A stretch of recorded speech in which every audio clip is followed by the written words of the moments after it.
ടൊവിനോ തോമസ് നായകനായി എത്തിയ കളക്ക് ശേഷം രോഹിത് വി.എസ് സംവിധാനം ചെയ്യുന്ന ആസിഫ് അലി ചിത്രം ടിക്കി ടാക്ക മലയാളത്തിന്റെ KGF ആകുമോയെന്ന് ആസിഫ് അലി പറയുന്നു. വലിയ ബഡ്ജറ്റിൽ ഒരുങ്ങുന്ന ടിക്കി ടാക്ക ആസിഫ് അലിയുടെ ഏറെ പ്രതീക്ഷയുള്ള ചിത്രമാണ്. ആസിഫ് അലിക്ക് പുറമെ നസ്ലൻ, ഹരിശ്രീ അശോകൻ, വാമിക ഗബ്ബി, സഞ്ജന നടരാജ്, ലുക്മാൻ അവറാൻ എന്നിവരും പ്രധാന വേഷത്തിലെത്തുന്നുണ്ട്.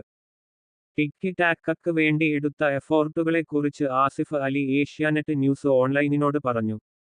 എന്റെ ഒരു വലിയ സിനിമ എന്ന രീതിയിലാണ് ടിക്കി ടാക്കയെ KGFുമായി ചേർത്ത് പറഞ്ഞത്. അല്ലാതെ അങ്ങനെയൊരു സ്വഭാവമല്ല ടിക്കി ടാക്കക്ക്. തിയേറ്ററിന് വേണ്ടി ഡിസൈൻ ചെയ്ത സിനിമയാണ് ടിക്കി ടാക്ക. ഏതൊരു ആക്ടറും ആഗ്രഹിക്കും ആക്ഷനും മാസ്സുമെല്ലാം ചേർന്നൊരു സിനിമ.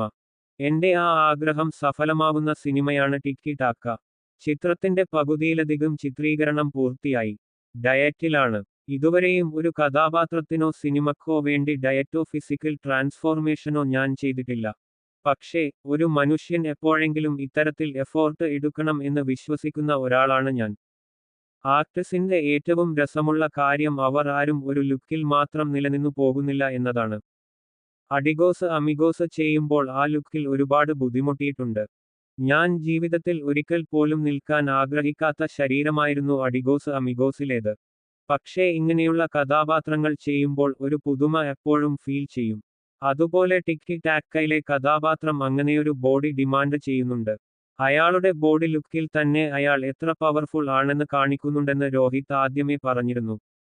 അതിനു വേണ്ടിയാണ് ഞാൻ അത്രയും എഫോർട്ട് എടുത്ത് ബോഡി ട്രാൻസ്ഫർമേഷൻ ചെയ്തത് എന്നായിരുന്നു ആസിഫ് അലിയുടെ വാക്കുകൾ.